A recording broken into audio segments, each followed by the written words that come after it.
before all of that, if you thought the only way to achieve a six-pack...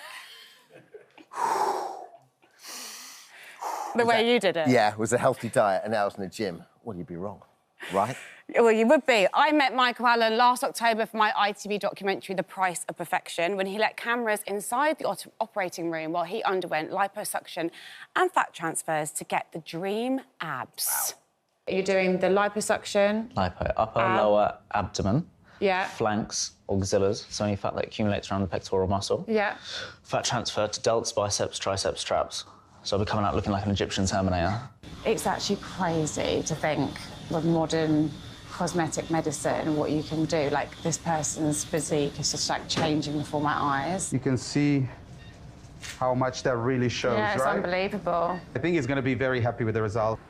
4 hours and 5 litres of fat later, the guy's in there looking like an Adonis. I can't believe what I've just witnessed. That is the most dramatic transformation I've ever seen right before my eyes. Wow, and it worked after leaving surgery with a six-pack. Michael is joining us now with his wife, Tanisha. Hi, Michael. Hi, thank you very much. Are you checking yourself out there on the telly? I saw that clip. Looking pretty good, My little Adonis side, yeah, loved it. Nice to see you again. And you? You look well. Thank you. I guess we start at the beginning. For people who haven't watched Price Perfection, it's a massive surgery. Tell us what inspired you to go under this procedure. I think for me, personally, it was the fact that I always had a six-pack until I was about 25. And I think, you know, life gets busy. You know, we had kids and we became busier. We started enjoying the finer things in life, I think. We ate out, we drank, we dined, and we indulged. So I used to look in the mirror before getting into bed and I used to grab my belly and go, well, that's me now then. And I never really thought about anything that could help me to the extent where I could have 4 hours of surgery and have a six-pack again. It was a big decision to make, though. I mean, just looking at it, it's pretty invasive surgery, so... Yeah, it was intense. You didn't rush into that, did you? No, so, I mean, don't get me wrong, I tried going to the gym. I would do 8 to 12-week stints of going to the gym, but it just affected my work life. And being in a position where waking up earlier and potentially jeopardising my performance on a daily basis by working out, especially when I've got to inject people's faces on a daily basis, it wasn't suitable for my lifestyle. It didn't fall in line with what I needed to do. So what do you do for a living? So we do aesthetics. Yeah, OK. So you felt like by being in the gym all those hours, you could be tired, you could be basically spreading yourself too thin and then not showing up in the way you need to at work. Reduce my performance at work, yeah. So this was an avenue that I could take to achieve the results that I wanted to suit my lifestyle. Yeah. Tanisha, how did you feel about Michael's body pre-surgery and his decision to undergo this massive procedure? I mean, I quite liked the dad bod. As you said. As I said, yeah, as I said. And I don't think it didn't suit him, but obviously I understood the fact that he wanted that six-pack again. Yeah. And when I met him, he had a six-pack. But also, he was about 20 when I met him. So, but yeah. Yeah, things change. Michael, were you worried about, not necessarily how you looked there when you're doing the selfie in the mirror, the sort of slightly dad bod, that you could probably turn around if you put the hours in? It would be how you looked, or how you, actually physically how you were 10, 15, 20 years down the line. So I looked in the mirror and it wasn't the person I was used to seeing. So the person looking back at me wasn't me, and it didn't feel like me. Welcome to the club, buddy. Yeah, it didn't feel like me. It's not the age, it's the mileage, I had baby. accepted it, for sure, but I wasn't happy about it. Yeah. You know? That massive surgery, and I was there for it, 5 litres of fat, 4 hours. You were getting, you know, that rod was going in and out, rodded. I was getting rodded. It was brutal. You were very bruised by the time they were waking you up. What was it like post-surgery? What did you feel like? I mean, waking up immediately afterwards, I felt like I'd been hit by a bus. Was it worse than you expected? Yeah, nothing... Tanisha's face. I mean, nothing could prepare me for, really? for the pain when I woke up, no. Where, not there? Like, where did... Everywhere. Everywhere? It was fat transfer. And you couldn't bend down to do up your shoes, am I right? No, I mean, I couldn't put socks on for 3 weeks.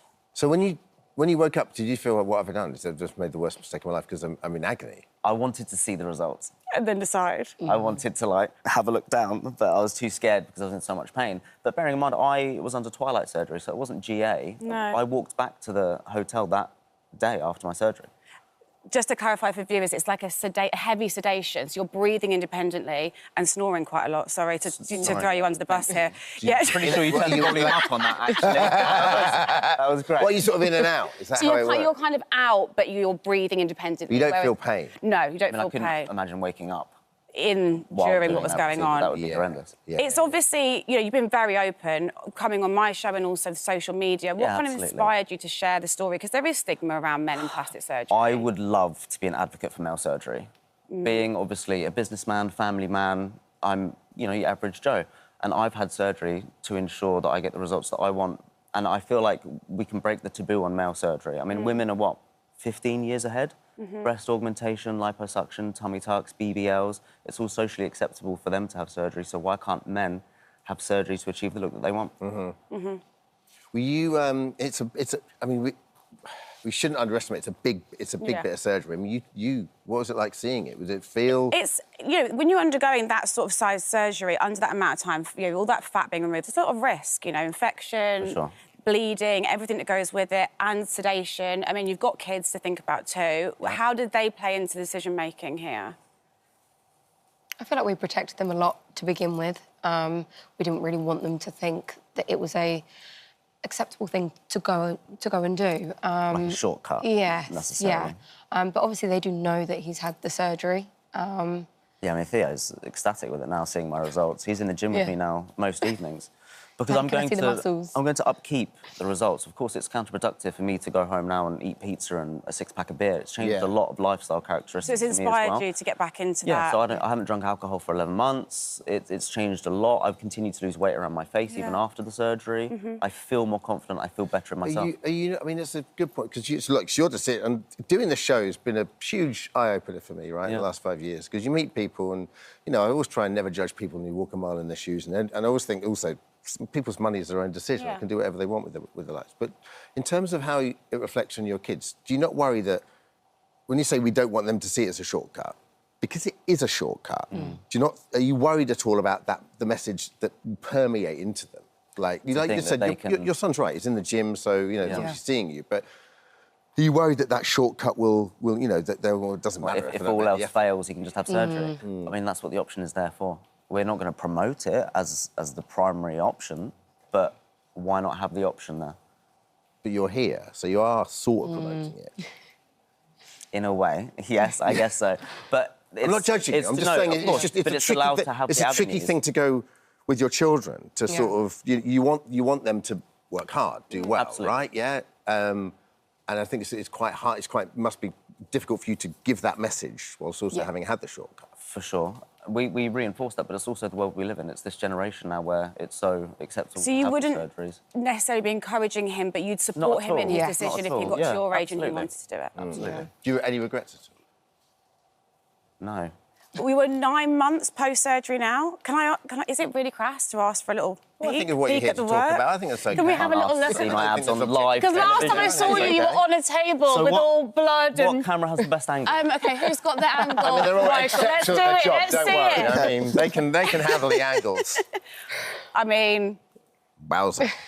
They're serious abs. He's a happy guy. That's a genuine smile. That is a genuine smile. Money well spent. And that was 4 hours, cost 13,000, right? 12,990, yeah. Ever the salesman. We can argue about £10. Very different. Nice to see you again, guys. Lovely to see you.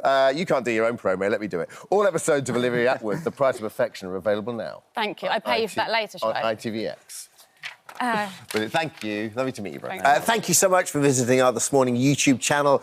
We upload new content every single day, so go ahead and hit that subscribe button, and we'll see you in the morning.